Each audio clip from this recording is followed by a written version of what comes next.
Nakauwi na sa Pilipinas itong weekend ang mahigit 700 overseas Filipino workers at kanilang mga kaanak mula sa Middle East matapos maipit sa gulo roon. May unang balita si Jonathan Andal.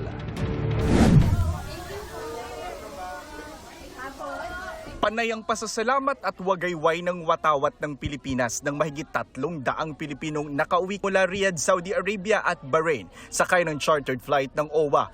Kabilang sa mga sumalubong si Migrant Workers Secretary Hans Leo Kakdak. Mga OFW ang karamihan habang 13 ay mga batang kaanak ng ilan sa kanila. Last passenger na ako.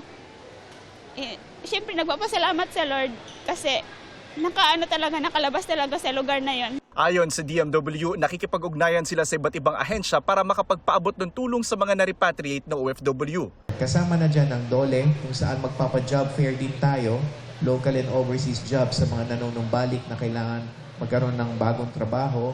Meron ding livelihood. Naunang dumating pasado hating gabi ang 26 na OFW mula Qatar, kabilang ang 9 na magkakaanak.